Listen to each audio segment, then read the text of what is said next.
JavaScript dasar untuk pemula, itu pun belum melengkapi semua ilmu JavaScript yang akan kalian kerjakan nanti di dunia kerja. Itu sebagai acuan awal aja, dimana kalau itu kalian bisa, seenggaknya itu ada step berikutnya akan kebuka gitu kurang lebih ya. Dan sekarang gue pengen kalian itu bisa bersenandung bersama array, karena pas kerja nanti pasti akan banyak bermain dengan yang namanya array ataupun objek ataupun hal lainnya bahkan. Dan di video ini gue akan menjelaskan secara santai, secara detail, merinci. Bahkan gue sambil ngopi juga di sini, kopi janji juga gue belum datang, sambil sebat juga. Jadi buat kalian yang masih di bawah umur, jangan ditiru hal-hal negatif ini. Kalian ambil hal positifnya aja di dalam sintaks-sintaks yang nanti kita akan belajar bersama, terlebih seputar array, karena ada banyak banget materi. Di sini gue punya 12 materi kurang lebih untuk kalian bisa belajar array.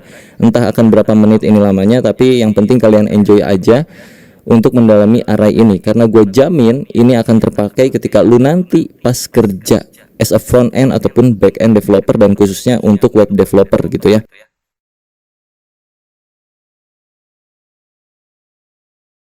Oke, gua akan coba rundown dari nol lagi untuk array itu sendiri. Kurang lebih si array ini kayak sebuah variabel yang bisa menampung multiple values. Itu inti dari array sebenarnya. Cuman masalahnya bukan gitu doang. Jadi ketika sebuah variabel punya value yang banyak, mau diapakan itu value-nya gitu. Nah, itu permasalahan ketika kita belajar yang namanya array, bro. Gimana cara kita ngelola isian dari variabel yang sudah punya banyak data.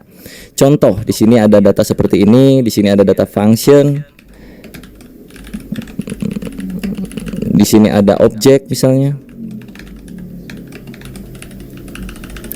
dan lain-lain. Wow, satu variabel ini punya banyak value. Oke, ini array fix. No, nggak kayak gitu. Tapi gimana cara kita mengelola apa yang ada di dalam variabel tersebut? Karena variabel ini multiple values, perlakuan terhadap variabel tersebut akan berbeda seperti variabel standar. Yang mana variabel standar kan kurang lebih kayak hello, kayak gitu-gitu ya, hello world atau lorem ipsum. Dan array ini yang bikin kita terkadang jadi stuck untuk belajar ngoding. Nah, terlebih karena ini JavaScript, akan lebih stuck lagi kalau kalian pusing tentang array. Jadi seenggaknya di sini gue akan jabarkan secara manusiawi, sebisanya gue menyampaikan aja. Jadi kalau misalkan ada yang salah dari ucapan-ucapan gue seputar pembahasan 12 materi array ini, gue nggak pakai skrip di sini. Gue cuma nyantumin poin by poinnya dari 1 sampai 12 apa yang harus gue bahas supaya nggak terlalu luas kemana-mana gitu. Tetap ada poinnya. Oke, kita mulai dari yang pertama. Mulai dari hal yang paling standar, cara membuat array. Kalau kalian tiba-tiba terjun ke sini, please tolong tonton dulu video yang kemarin yang untuk pemula, bagaimana cara membuat variabel, declare dan segala macamnya. Setelah itu baru bisa masuk sini supaya gua nggak perlu menjelaskan apa itu variabel dan kawan-kawannya. Materi pertama kita akan belajar cara membuat array, karena nggak cuma satu cara, kita bisa pakai banyak cara untuk bikin sebuah array. Yang pertama, kita bikin dengan cara yang paling standar. Taruh aja di sini kita punya array dengan nama array saya. Lalu dalamnya itu banyak value 1, 2, 3, ini udah termasuk sebuah array. Dan taruhlah di sini gua isi array ini dengan muka, lalu dengan tangan, lalu dengan tangan, dan satu lagi pakai misalkan bibir. Kalau gua console.log array saya, maka dia akan menghasilkan array seperti ini. Tahapan pertama seperti itu untuk membuat sebuah array. Cara kedua membuat array, kalian bisa bikin array kosongan, array kamu mungkin ya di sini ya, kosong dulu. Terus lu isi nilai apa yang pengen lu masukin ke dalam array kamu di sini. Caranya tinggal panggil lagi array kamunya, lalu diikuti dengan siku-siku dan sama dengan values-nya itu apa. Sebelum kita masukin data nilai dan juga key-nya ke sini, gua akan jelaskan dulu ini maksudnya apa dan ini juga maksudnya apa. Karena nggak cuman sekedar oh senyum, oh tangan, oh bibir, oke, itu array, nggak cuman sekedar gitu. Kalian perhatikan di bagian konsol sini. Sorry, ini gua komen dulu. Di sini kalau kalian klik tanda panahnya, dia akan turun ke bawah dan kalian lihat di sini ada 0, 1, 2. Muka itu urutan ke-0, indeks ke-0, urutan pertama indeks ke-0 muka, urutan kedua indeks ke-1 tangan, urutan ketiga indeks kedua itu bibir. Bentar, gua notifnya gua matiin dulu, anjir berisik banget ini. Right, sorry ya kalau di sini suaranya berisik, ada suara burung, suara angkot dan segala macamnya. Jadi ketika kita bikin sebuah variabel, walaupun di sini kita nggak masukin key, nggak masukin angka 1 2 3 0 1 2 3 itu, tetap di situ sebenarnya ada yang mana 0, 1, 2 tadi itu disebut key atau indeks ya. Indeks dari sebuah array. Indeks itu mulainya dari 0. Sedangkan kita manusia bisa menghitung mulai dari 1. Itu yang bisa bikin kita pusing pas belajar ngoding. Sedangkan di dalam codingan itu mulai dari 0, tapi kita mulai dari 1. Dan terkadang juga sebaliknya. Jadi nanti akan ada hal-hal yang mesti kalian kulik lagi, apalagi seputar array. Oke, kita masuk ke cara kedua ya, karena kalian udah tahu 0, 1, 2 itu apa. Itu disebutnya indeks. Jadi indeks ke-0 adalah senyum, indeks ke-1 adalah tangan, indeks kedua adalah bibir. Urutan pertama adalah muka, urutan kedua adalah tangan, urutan ketiga adalah bibir kalau secara manusianya. Lalu pembuatan yang kedua kurang lebih itu kayak begini, dan kita mesti masukin indeksnya ke sini. Indeks berapa yang mau lu isi values-nya. Taruhlah indeks ke 0 dulu, ya kan, indeks 0 muka tuh. Kita taruh di sini, gua ganti dengan bibir misalnya. Lalu array kamu indeks ke 1 gua isi dengan misalnya dengan trompet apa itu ya, bunga lah kurang lebih. Array kamu dengan key indeks kedua itu gua isi X misalnya kayak gini. Kalau kita konsol log array kamu, maka akan menghasilkan hal yang sama saja, 0, 1, 2. Nah kalau ini lebih jelas lagi karena lu mendeklarasikan si indeksnya. Indeks ke-0 tuh apa, indeks ke-1 tuh apa, indeks kedua tuh apa nilainya. Tapi di sini kan kalian enggak. Walaupun kalian enggak masukin key-nya, tapi secara otomatis sebelum koma itu adalah si 0, setelah koma itu adalah si 1, setelahnya lagi terus berurutan sampai ke ujung sepanjang data yang kalian punya. Nah, ini balik lagi dikit nih ke bagian array saya ya. 0, 1, 2. Kalau gua tanya ke lu yang baru ngoding, ini panjang datanya berapa di dalam satu variabel array saya ini? Apakah ada 2 atau apakah ada 3? Itu cukup pusing kalau untuk pemula waktu pertama kali belajar kayak gue dulu. Panjang data di dalam variabel array saya itu ada berapa? Apakah dihitung ini 2 atau 3? Yang jelas jawabannya 3. Cari taunya di mana?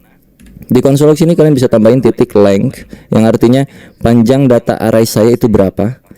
Kalau kita save dan kita lihat ke sini itu 3.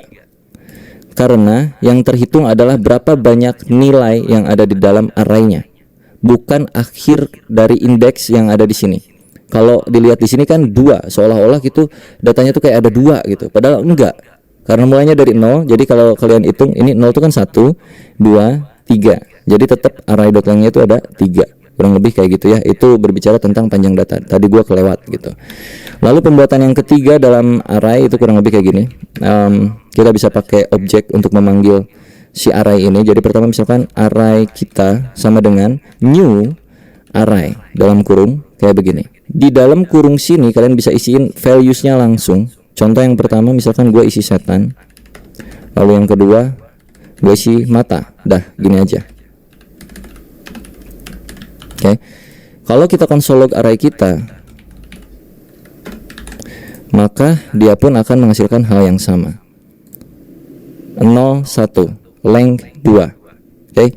Karena ada 1, 2. Sebanyak 2 data artinya panjang datanya itu 2, dan indeks ke-0-nya adalah setan, indeks ke-1-nya adalah mata. Urutan pertamanya adalah setan, urutan keduanya adalah mata. Apakah kita bisa combine dengan ini? Tentu saja bisa, bro. Anggaplah ini kita nggak isi dulu, sama kayak gini nih. Ini tuh sama seperti yang ini. Oke. Array kita akan masukkan nilai ke dalam indeks ke-0-nya itu sama dengan misalkan si bunga. Lalu kita save, yang muncul harusnya hanya bunga. Nih, 0 bunga. Sama aja. Kalau misalkan kita ngajelem gimana, Bang? Array kita 3 sama dengan misalkan tepuk tangan. Indeks ke-1 keduanya akan jadi apa? Jadi undefined. Kalau kita cek ke browser atau empty, lihat empty kali 2. Artinya tidak terjabarkan apapun, cuman tetap dia masuk ke dalam lingkup array sini. Ya. Bunga, empty kali 2, yang artinya ada 2 nilai yang kosong, lalu diikutin dengan nilai terakhir yaitu si tepuk tangan. Kalau kita panggil, ya, ini masuk ke materi kedua, cara pemanggilan array sekaligus. Atau indeks ke-0-nya adalah bunga. Jadi masukin langsung sini siku-sikunya, kasih tanda 0, Kalau kita save dan kita lihat ke log, itu bakal muncul si bunga. Nih bunga. Tuh. Kalau pengen yang tepuk tangan berarti masukin sesuai indeksnya itu berapa? 3. Save. Berubah jadi ini ya, tangan. Lalu kalau kita panggil yang kosong tadi 2, 1, 2 itu kan kosong, key yang kosong ya, indeks yang kosong, isinya nggak adaan, undefined. Jadi nilai yang empty kali 2 tadi itu sebenarnya bersifat undefined, tidak terdefinisikan, belum diapa-apakan. Lalu yang satu pun sama juga, satu karena dia masih belum ada apa-apa, masih undefined juga. Kalau kita pengen isi, kita bisa kasih dia data di sini kayak tadi lagi. Mau tidak berurutan pun nggak apa-apa bro, nggak berurutan juga nggak kenapa-napa, aman aja. Taruhlah di sini X, ya kan? Ini nggak berurutan, jadi X ada di sini dan value udah berubah jadi bunga ini dan ini. Cukup paham tentang penjabaran, pembuatan array dan juga pemanggilannya. Seharusnya cukup mudah ya untuk di awal kali kita belajar array, mulai dari pemanggilan dan juga pembuatannya dulu.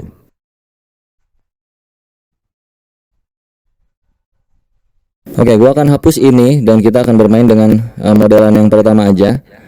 Ini caranya, dan kita akan tambahkan beberapa item di sini. Misalkan kita akan bermain yang namanya buah-buahan aja supaya mudah untuk dipahami ya. Oke, di sini jadi gue udah punya 1, 2, 3, 4, 5 data buah, dan kita akan coba kelola ini. Bagaimana cara kita mengetahui buah-buah yang ada di dalam sini, kurang lebih kayak gitu. Untuk materi yang kedua itu kita harus tahu apakah array ini mengandung sesuatu atau tidak. Kayak contohnya misalnya, apakah di dalam data array saya mengandung semangka? Apakah di dalam array saya mengandung alpukat? Nah, kayak gitu ya. Kalau kita lihat secara kasat mata kan memang iya, mereka mengandung semangka dan mengandung alpukat. Masa iya di sini kita tiba-tiba iya, kan nggak mungkin. Jadi harus kita coding sedikit. Array saya dot includes, apa yang akan lu cari? Mengandung, taruhlah mengandung semangka. Mana semangka sini? Nih ya. Ini artinya apakah array saya mengandung semangka? Ya. Jadi kita akan coba buat dia di dalam variabel const is semangka, bahasa Inggrisnya apa ya? Is semangka lah. Udah semangka aja, lupa gua. Bahasa Inggris semangka apa sih anjing?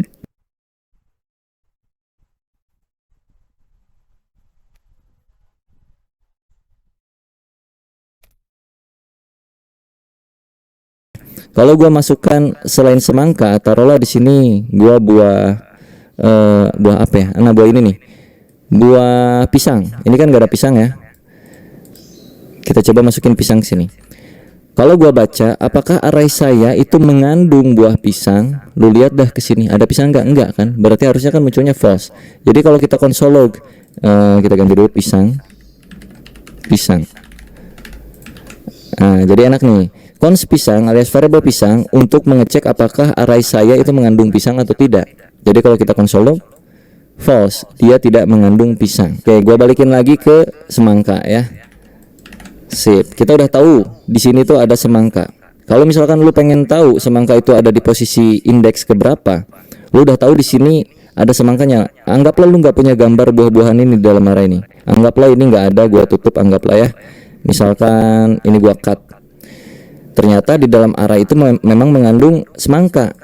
Dan lu harus tahu semangka itu ada di posisi keberapa, didempet sama buah-buahan apa misalnya gitu. Dan untuk mengetahui itu lu bisa pakai yang namanya index of. Jadi const posisi pisang sama dengan array saya dot index of apa yang mau lu masukkan. Ini bukan pisang lagi, ini semangka, sorry Pak, semangka. Posisi semangka. Oke. Masukkan ke sini index of semangka. Kalau gua console log semangka, dia udah tahu lah ya, dia ada true. Dan jika true, maka gua akan munculkan posisi semangkanya. Maka kita di sini mesti kasih kondisi sedikit lah. Jika semangka, maka console.log posisi semangkanya. Oke. Ini artinya kalau semangka bernilai true, maka munculkan posisinya. Jika tidak, console.log Saya tidak tahu posisinya di mana. Kalau kita refresh, ada di indeks ketiga. Apakah betul? 0123. Itu untuk mengetahui semangka. Jadi kalau kita perlengkap di sini, kalau gua pakai backtick di sini ya, bro.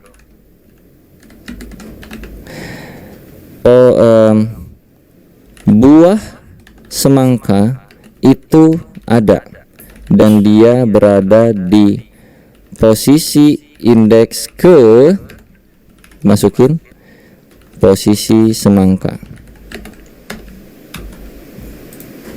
Oke. Buah semangka itu ada dan dia berada di posisi indeks ketiga 0123.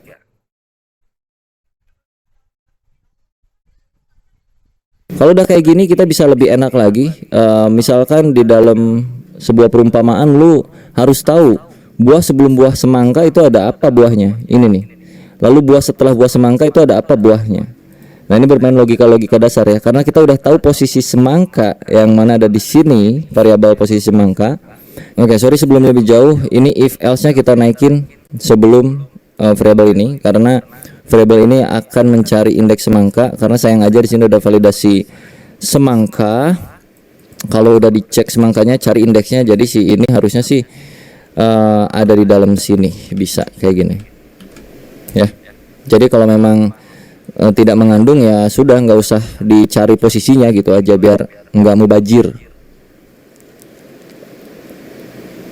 Oke, di gua hujan, jadi sorry kalau kedengaran suara hujan dan juga petir geludug ya bro, mohon dimaklum aja. Kita tadi mau lanjut apa? Mencari posisi si ini ya, ini buah apa gua nggak tahu dah. Pokoknya posisi buah sebelum buah semangka dan juga posisi buah setelah buah semangka. Oke, gua akan main di sini. Cons before sama dengan ya posisi sebelum semangka, artinya kita udah tahu indeks semangka itu ada di mana. Dia tuh tadi 3 ya kan, 0 1 2 ke 3.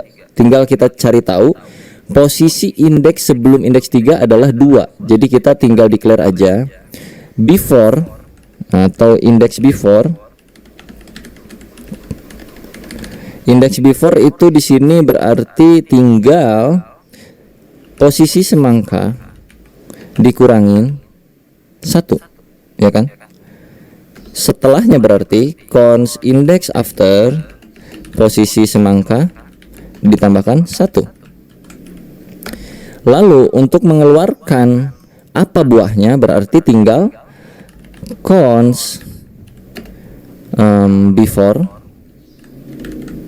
sama dengan ini kan indeks, ini before berarti kita mencari buahnya bukan indeksnya gitu ya, langsung gitu aja. Sama dengan sebenarnya array saya dalam kurung array saya index before gitu. Ini untuk before dan untuk after berarti index after. Ntar gue jelasin, tenang aja. Artinya cari sesuatu di dalam array saya dengan indeks before, yang mana indeks before adalah 3 dikurangi 1, artinya indeks kedua untuk before semangka, sebelum semangka. Indeks kedua adalah 012, tepat. Lalu untuk yang after, array saya indeks after. Indeks after adalah posisi semangka plus 1. Posisi semangka tadi 3 ditambah 1 berarti 4. 0 1 2 3 4. Udah ketahuan. Jadi kalau kita log di sini console.log pakai backtick lagi. Posisi buah sebelum semangka adalah before. Oke. Buah setelah semangka adalah after. Jadi kalau kita reload cek ke browser, dia akan menghasilkan buah sebelum semangka adalah buah ini, buah setelah semangka adalah buah ini, buah semangka itu dan bla bla bla bla bla bla. Mengerti?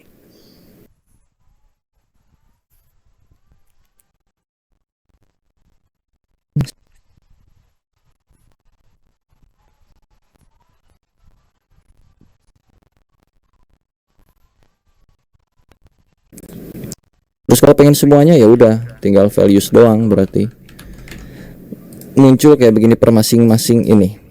Kalau misalkan disuruh munculin sesuai urutan usia ya kan, di sini datanya ada usia 30 40 23 33. Pengen disuruh munculin urutan usianya. Iya, berarti kita bukan pakai .map tapi pakai .sort. Di sini perbandingan A and B biasanya. Terus lu masukin di sininya misalkan b.age kurang dari a.age. Lu lakukan apa gitu kurang lebih. Lalu di map values console.log values. Jadi kalau lu cek ke sini, dia akan sesuai urutannya dari yang terbesar ke yang terkecil. Kalau misalkan kebalikan dari yang terbesar ke yang kecil, berarti lu tinggal ubah ini jadi A, ini jadi B. 23, 30, 33, 40. Kurang lebih kayak gitu, kelihatan ya. Kalau misalkan di filter pakai usia yang di atas 30 doang, yang mana di atas 30 itu cuman ada Afrizal 1 dan Budi, Retno nggak masuk di atas 30. Jadi kita pakai filter yang usianya x.age lebih dari 30. Oke, kalau kita lihat sini 40 dan 33, karena tadi lebih darinya itu nggak pakai sama dengan. Kalau pakai sama dengan maka gua pun akan masuk karena usia gua sama dengan 30. Misal kalau udah kayak gini diurutin lagi, ya udah tambahin lagi misalkan pakai .sort gitu ya. Di mana sortnya? Di depan sini kayak yang tadi misalkan b.age kurang dari a.age, jadinya 40, 30, 33 ya, nggak masuk tuh si anak kecil yang umurnya 23 tuh nggak masuk. Kalau pengen sesuai urutan dari bawah ya balikin aja 30, 33, 40. Dan kalau misalkan pengen yang muncul si anaknya doang, berarti di bawah usia 30 itu muncul dia kayak gitu-gitulah kurang lebih ya. Capek ya gitu kan, pusing ya, nggak seru emang sih, tapi dah gimana belajar kayak gitu sorting filter. Tapi ini pakai bantuan dari JavaScript-nya, pakai sort filter kayak begininya. Biasanya kalau lamar kerja tuh nggak boleh dipakein map, nggak boleh pakein filter, nggak boleh pakein sort. Kalian mesti bikin kayak algoritma sendiri untuk memecah masalah tersebut tanpa menggunakan sort, filter dan segala macam. Itu ntar berkaitan sama yang namanya algoritma lah biasanya kayak gitu ya, permainan struktur data kurang lebih. So untuk materi array kurang lebih kayak gitu aja. Semoga bisa bermanfaat dan juga menambah setidaknya wawasan buat kalian yang belum tahu apa yang terjadi tadi sebelumnya. Terus sekarang kalian jadi tahu, oh kayak gitu ternyata, walaupun gak dipraktekin tapi seenggaknya kalian bisa tahu. Gitu aja. Nanti kita bahas apa lagi, kalian komen aja di kolom komentar. Di video kali ini kita akan sedikit fun dan juga memusingkan diri dengan yang namanya JavaScript function, karena ada banyak hal yang bisa kita kulik dengan JavaScript function. Nanti akan ada tugas ya buat kalian, tugas besar seru. Jadi ikutin aja video ini. Tapi notes buat kalian yang belum mengikuti video gue sebelumnya tentang JavaScript, bisa dicek playlist JavaScript di channel gue ya. Udah ada 3 video dan ini video keempatnya. Kita mulai. Untuk membuat function ini, ingat-ingat ya, ini buat tugas nanti akan ada clue-nya dari sini. Kita declare dengan cara function seperti ini yang pertama, terus diikutin dengan nama functionnya apa. Taruhlah add name kayak begini, pakai buka tutup terus kurawal. Di dalam function itu selalu mereturn sesuatu supaya dia bisa keluar dari functionnya, nilainya. Taruhlah add name sini Afrizal ya, terus gua panggil nih alert add name misalnya gini. Pakai buka tutup ya, karena kalau enggak dia nggak akan bisa. Coba dah. Tuh, dia akan muncul functionnya kalau nggak pakai buka tutup. Tapi kalau gua pakai buka tutup di sini, dia akan mereturn nilainya, bukan return functionnya, tapi return nilai dari functionnya itu apa. Kalau gua reload, Afrizalnya keluar dari sini. Kalau gua nggak return Afrizal doang seperti ini, maka kalau gua save dan gua reload, undefined. Artinya tuh function harus mengembalikan nilai ya, supaya dia nggak muncul nilai undefined seperti ini, atau tidak bernilai, bukan nilai. Undefined itu tidak bernilai, kayak begitulah ya kurang lebih ya. Oke, kita akan fun sedikit. Taruhlah di sini kita punya function untuk menampung nama seseorang secara dinamis. Artinya kita mesti mengembalikan nilai dari apa yang diketik oleh user. Jadi nanti misalkan ada user yang ngetik add name Dea Gobles, maka function ini harus mengembalikan nama Dea Gobles ini, yang artinya kita udah mengirim data dari pemanggilan functionnya. Untuk mengambil atau menangkap datanya itu kita tinggal taruh di sini sebuah variabel untuk menampung data ini.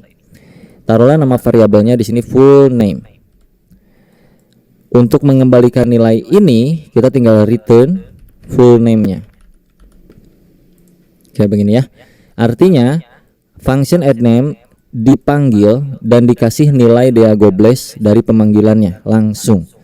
Terus di functionnya itu kita tangkap lewat satu variabel yang bernama full name, dan pengembaliannya adalah return full name-nya. So kalau gua save dan kita coba reload pakai alert ya, alert dulu deh, maka DeagoBlaze masuk sini.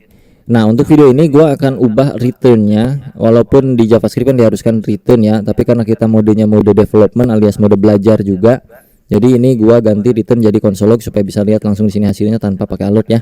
Gua hapus dulu alertnya. Ini return gua ganti jadi console.log full name. Jadi pas di save dia akan muncul DeagoBlaze. Ini kalau satu parameter. Kalau dua parameter diganti di separate pakai koma, dipisah pakai koma. Taruh di sini first name, di sini last name. Jadi yang di return console log itu return ya, anggaplah seperti itu. First name, koma, last name. Di sini kalau kayak gini doang, DeagoBlaze undefined. Karena function ini itu kan dia nangkep dua kiriman data, sedangkan di function ini kita cuman satu kiriman data. Ini kalau kita tambahin DeagoBlaze, tambahin kayak gini Margodoso, maka udah nggak undefined tuh, karena sesuai. Ini data pertama, koma, data kedua. Data pertama masuk ke first name, koma, data kedua masuk ke last name. Atau mau panggil satu-satu boleh. First name terus console log lagi, last name DeagoBlaze Margodoso. Mau ditambahin lagi di sininya misalnya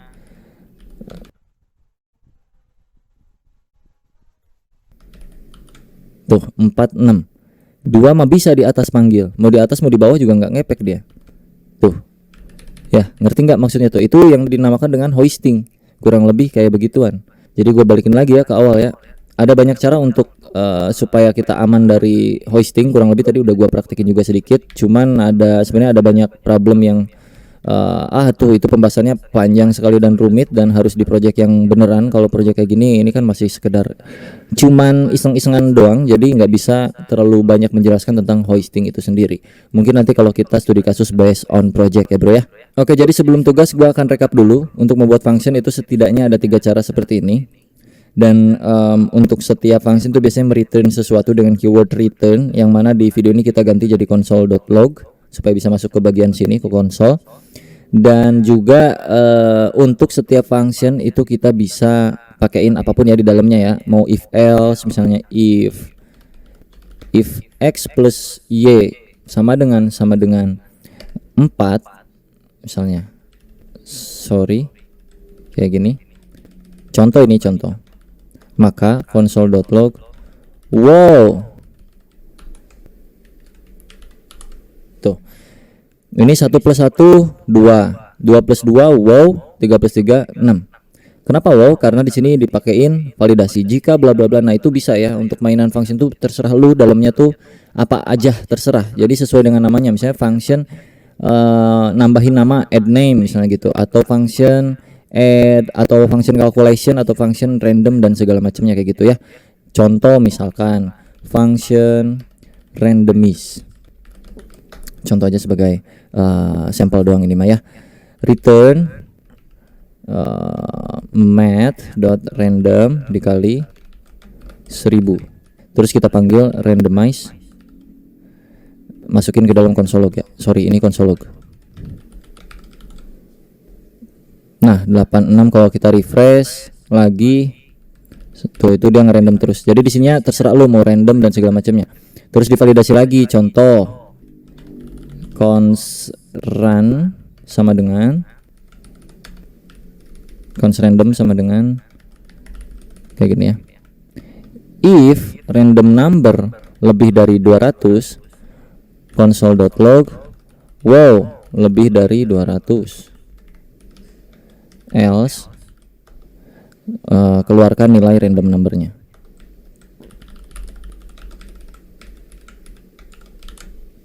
Gitu. Ini kurang dari 200. Nah, ini lebih dari 200. Wow, lebih dari 200. Berarti ya kalau lu mau make sure itu lebih dari 200 ya tinggal masukin sini random numbernya. Tuh 376. 700. Tuh kalau nggak lebih dia akan muncul kayak gitu ya, kurang lebih gitulah. Jadi function itu terserah lu ya, mau apapun isinya, mau gimana logiknya lu masukin ke dalam function. Jangan lupa dipanggil, tinggal algoritma bermain gitu, dan pola pikir kita aja untuk memainkan function seperti apa sesuai dengan penamaan functionnya. Oke, kita masuk ke tugas yang pertama. Tugasnya adalah membuat perhitungan matematika. Untuk apa aja?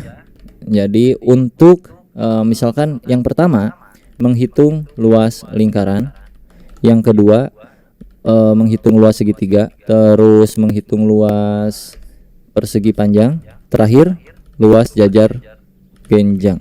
Tugas yang kedua menghitung total gaji yang didapat dalam 1 bulan dengan input minimal sebagai berikut: nama karyawan, gaji per hari, jumlah hari masuk kerja. Ini tugasnya ya, silahkan dipikirkan masing-masing logiknya seperti apa, dan algoritmanya itu sesuai kalian aja ya, beda-beda setiap orang pastinya. Kalau udah beres tugasnya langsung di tag aja di Instagram. Wah, kalau berhasil ntar gua restory, oke? Dan kalau di hari pertama pastinya, karena ntar banyak yang ngirim, pusing juga gua restory, capek. Dua tugas ini semoga berhasil kalian. Kalau udah berhasil setidaknya berarti mengerti yang namanya function. Udah pasti tugas besarnya itu pakai yang namanya function.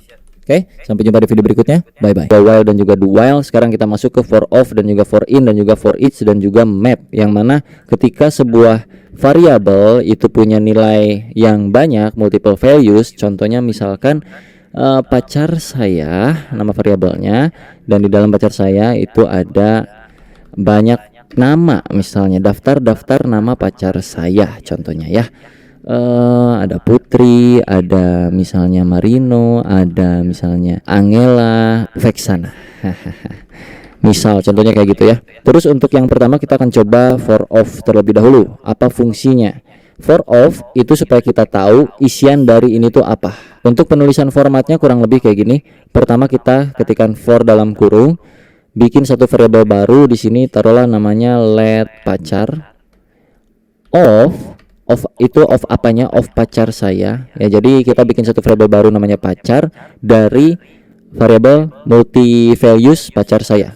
Variabel pacar saya itu punya banyak values, dan values ini semua akan direcah diulang di bagian variabel baru yang namanya pacar. Jadi untuk mengeluarkan pacar itu tinggal pacar di sini. Kita coba running ya. Nah, akan terlihat ada Agnes, ada Putri, Marino, Angela, Vexana. Karena kalau nggak di looping ya kan, pertanyaannya bang ngapain digituin, ya udah langsung console log aja itu pacar sayanya ya. Lu coba aja sini perbedaannya, console.log pacar saya. Kita running lagi. Nih, ini yang pertama nih, console log yang ini hasilnya kayak begini. Kalau yang udah terlooping itu datanya termapping satu persatu, terpisah gitu kurang lebih. Itu untuk for of, yang artinya mendapatkan value-nya langsung tanpa kita pedulikan indexingnya ya. Terus kalau for in, kita ganti aja langsung for in kayak gini. Ini artinya kita mendapatkan indeksnya.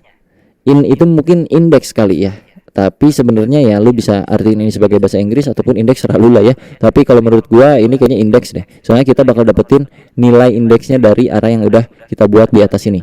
Kita coba running ya.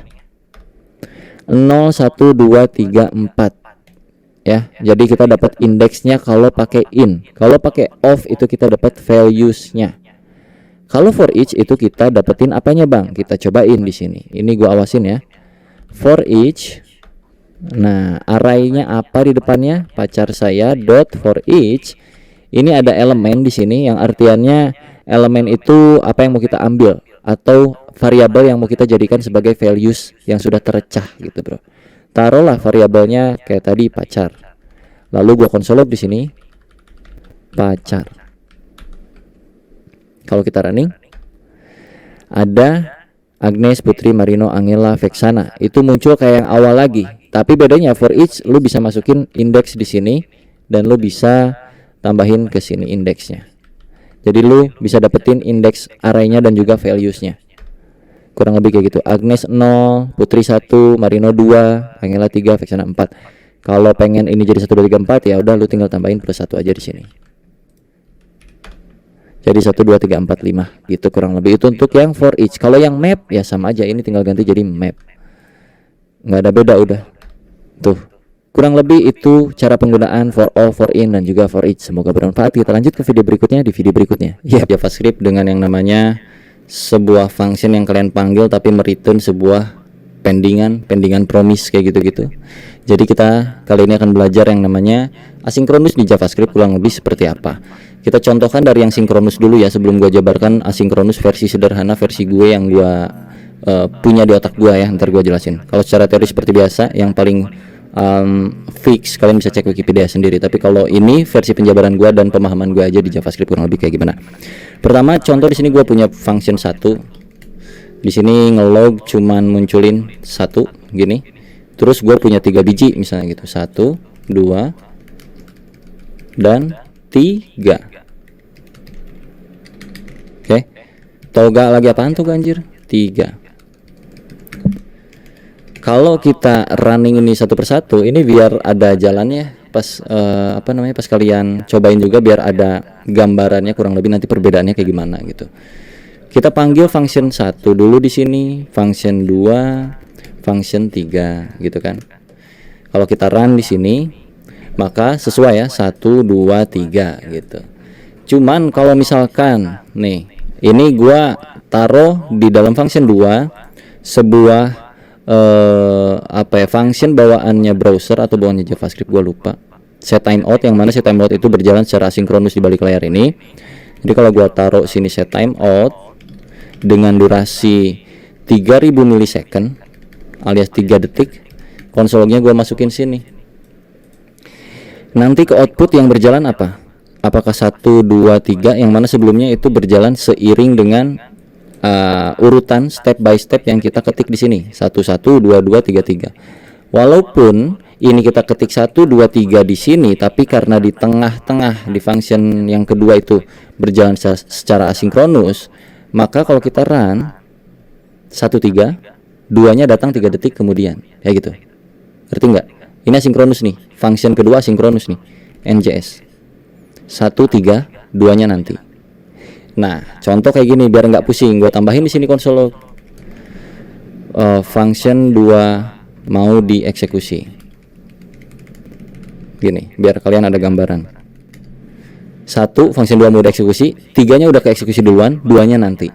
Jadi bisa dikatakan asinkronus secara paling mudah bagi gue untuk menjabarkannya adalah sebuah function yang bisa berjalan secara paralel dalam pengeksekusiannya dengan function-function lainnya.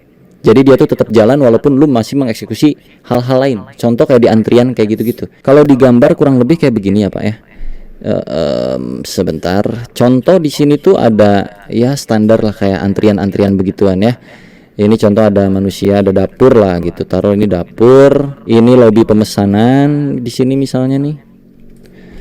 Apa sebutnya teh? Kasir ya gitu, kasir untuk mesen misalnya nih.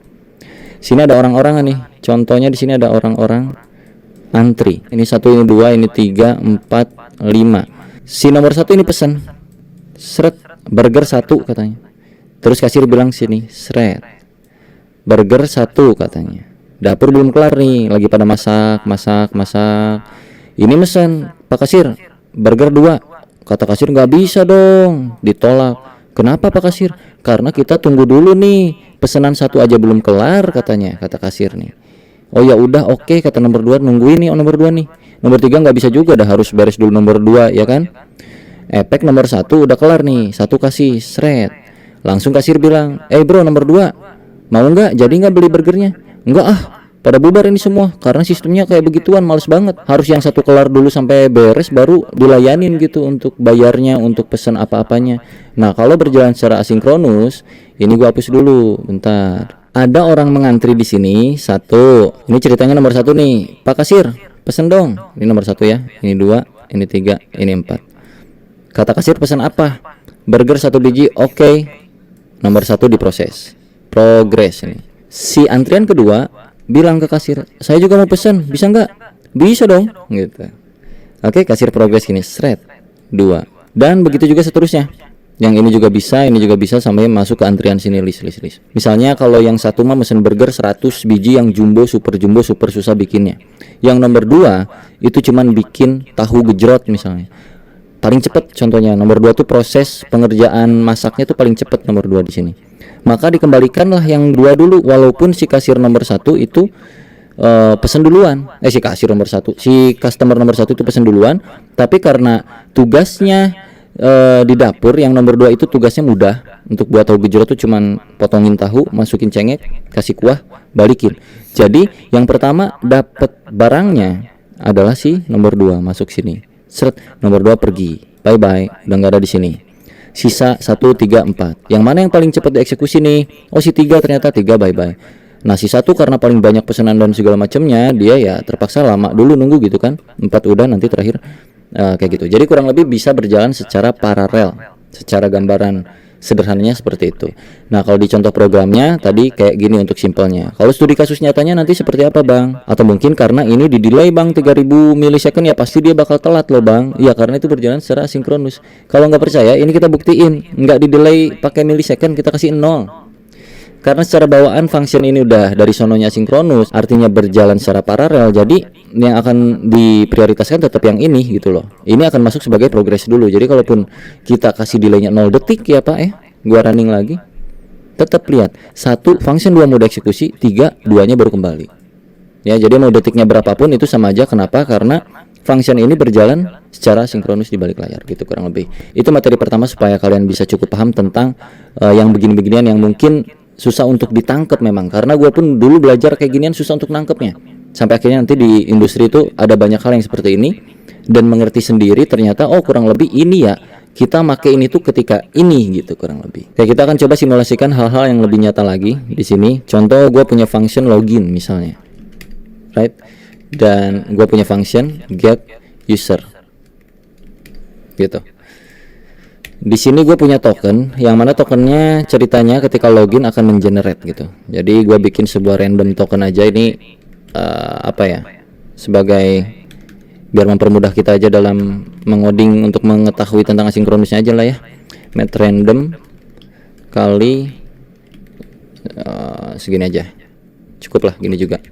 Lalu di sini akan mereturn sesuatu yang isinya tuh objek. Taruhlah objeknya adalah token. Kita akan mendapatkan token ketika login gitu ya. Token. Sini kita kasih username misalnya, parameter. Kita akan kembalikan lagi. Gitu. Nah, kalau kita panggil di sini, ini biarin dulu kayak gini, kosong. Loginnya kita panggil. Login kan nampung parameter username. Jadi kita kirim parameter username ke sini. Misal Dea Afrizal. Oh, Dea_Afrizal. Kita console log ya, si loginnya misalnya cons user sama dengan login, lalu console log user gini. Jadi ada user yang login dengan nama Dea Afrizal, lalu kita munculkan dia ngapain gitu, dia dapat apa. Kita running, muncul token 3 sekian username Dea Afrizal berhasil. Terus di sini ada get user dengan syarat, misalnya di sini syaratnya harus ada tokennya. Contoh aja ini mah, misalkan untuk get user kita butuh token untuk mengakses function ini, dan nanti function ini bakal balikin sebuah API key, contohnya yang API key isinya misalnya random juga atau X key gini aja deh, X key 123 misalnya. Jadi kalau user panggil function ini, harusnya ini akan keluar, tapi dengan syarat dia harus punya token dulu. Jadi di sini gue bakal kasih validasi, jika tokennya ada misalnya gitu, maka lakukan pengembalian nilai ini gitu. Jika tidak ada, maka ya udah diam aja, right? Kalau gua panggil get usernya, get user dengan token yang ada di dalam user sini, user.token ya, sorry, kita bikin dulu variabel cons API key sama dengan kayak begini, console.log API key. Harusnya kita bisa dapetin API key-nya ya, NJS. Dapat API key-nya. Kenapa? Karena kita passing di get user tokennya. Tapi kalau kita nggak passing kayak gini, kayak gini kosongan. Kalau kita running undefined, karena memang syaratnya harus mempunyai token gitu. Ceritanya ini tokennya harus nyambung dari yang sini ya, ceritanya gitu. Jadi kalau kita masukin user.token, karena user.token di sini kita udah punya ya kan, console.log user.token kita punya di sini. Kalau kalian lihat user tokennya ini, token ini dipakai untuk mengenerate sebuah API key. Jadi kita dapetin API key ini, right? Lalu kita asinkronisnya enak nih. If API key kalau ada misalkan, maka kita return sesuatu hal, yaitu si gambar-gambar. Misalnya ada picture, jadi di sini gue bikin kumpulan gambar nih, const pictures sama dengan contohnya gini aja deh,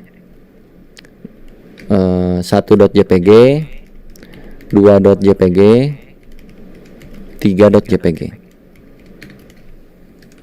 gitu. Kita return picture-nya. Oke, kalau kita mau lanjutin berarti tinggal panggil functionnya. Kita bikin dulu satu const get user picture misalnya, get pictures, dengan syaratnya adalah API key. Di sini kita udah punya API key ya, dan API key ada di dalam API key. Jadi ini kita bisa bungkus kayak begini. Lalu kita masukin API key-nya di sini, API key.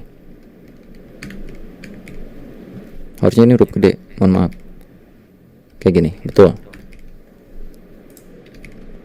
Kalau kita console get user picture-nya,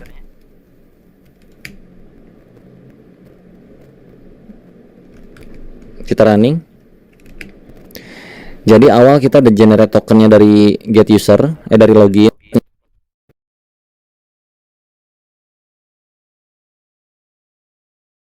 Changing weather and air pollution affect your health. Callback.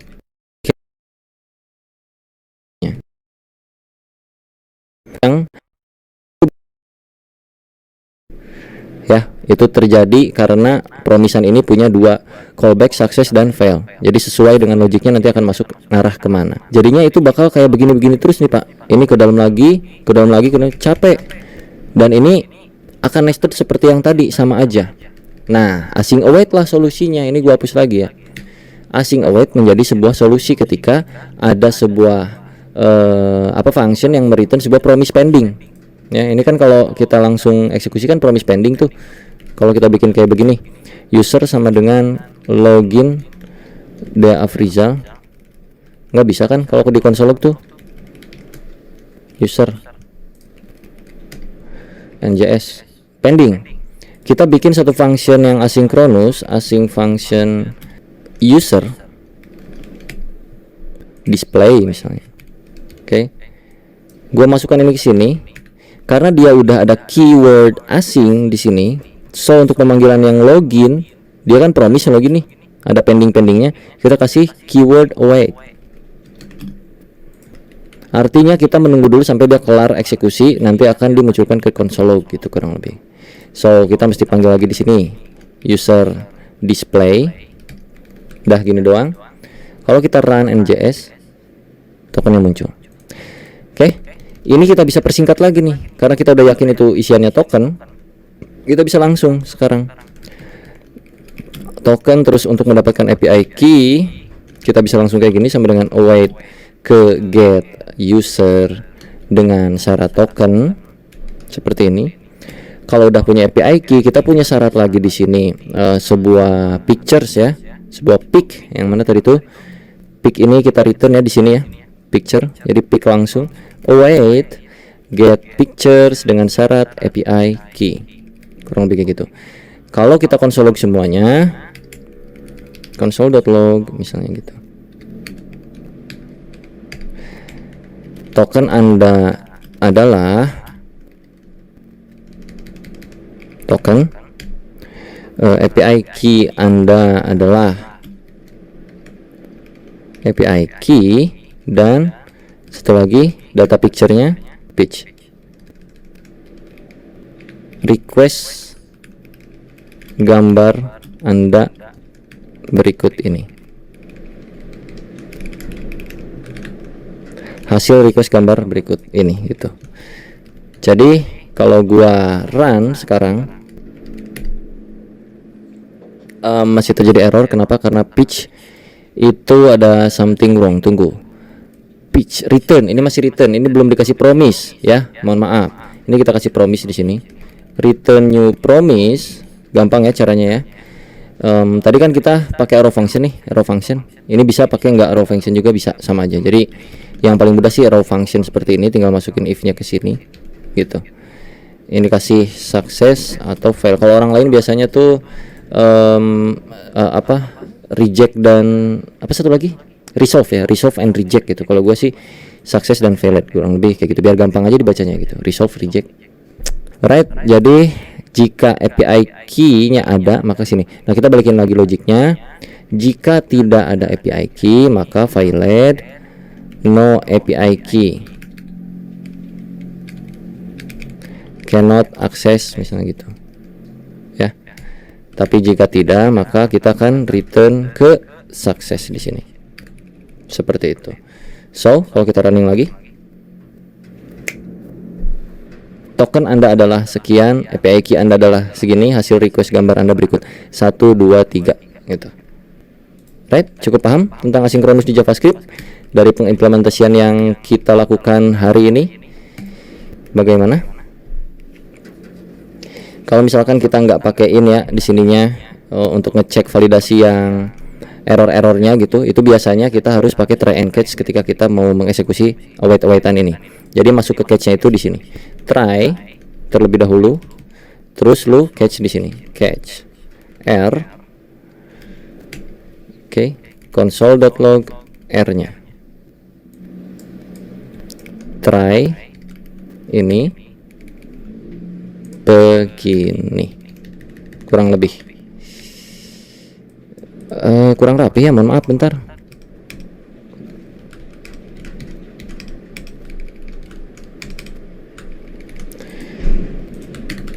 Oke, jadi gini ya kalau kita run. Masih aman, tapi kalau kita ada yang salah nggak masukin token misalnya di sini, kita run. No token, cannot access. Kalau kita masukin token tapi kita namanya salah kayak begini. Sorry, wrong data. Oke, kalau kita benar, tokennya benar tapi API key-nya salah misalnya, atau nggak pakai, no API key cannot access.